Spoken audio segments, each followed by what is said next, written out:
Mesosome होता है, mesosome का काम क्या होता है, बैक्टीरिया में डीएनए द्विगुणन करता है। अर्थात बैक्टीरिया का जो संतान होगा, जब कोशिका विभाजन होगा तो इसका डीएनए जो है एक बच्चा में भेजेगा। इसका काम यही होता है मिसोसोम का, ठीक है। लेकिन उसी प्रकार हम इंसान का बात करें या अन्य जीवों का बात करें तो जिस समय जीन का खंड होता है कोशिका विभाजन के समय, तो उसी समय क्या होता है, डीएनए जीन के द्वारा क्या होता है कि उसमें लक्षणों का ट्रांसफर उसके अगले पीढ़ी में होता है। अगर यहाँ पर सही तरीका से जीन का ट्रांसफर नहीं हो तो उस समय हो जाता है जीन उत्परिवर्तन। जीन उत्परिवर्तन जो होता है एक सामान्य इंसान के शरीर में बहुत तरीका का ऐसा रोग उत्पन्न कर सकता है जो शायद तुम सोच भी नहीं सकते हो, और ये अचानक होने वाली परिवर्तन होता है। जीन उत्परिवर्तन क्या होता है, ये अचानक होने वाली परिवर्तन होता है। जब अचानक किसी के शरीर में जो जीन में उत्परिवर्तन हो जाता है, अर्थात जीन का जो श्रृंखला होता है वो बदल जाता है, चेंज हो जाता है।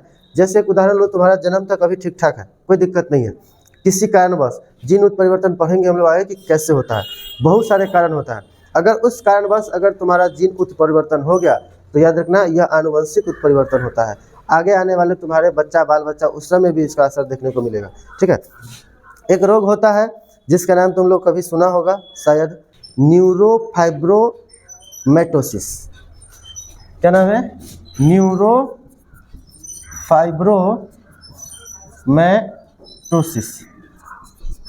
न्यूरोफाइब्रोमैटोसिस बहुत खतरनाक रोग है, समझ में, जिसमें पूरा शरीर का स्ट्रक्चर चेंज हो जाता है, समझ में, जिसमें जन्म से कुछ भी नहीं रहेगा लेकिन अचानक से अगर तुम्हारे शरीर में परिवर्तन आया तो पूरा शरीर खराब हो जाएगा।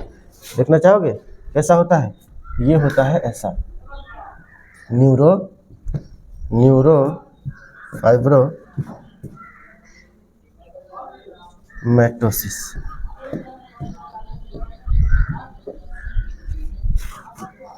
ये देखो कैसा हो जाता है पूरा बॉडी, ये देखो इस तरीके का शरीर पर आकार आ जाता है।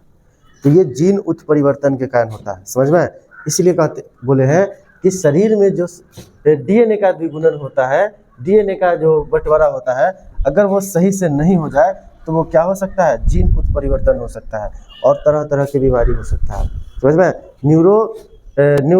न्यूरोफाइब्रोमैटोसिस जो है वो कई कारणों से होता है।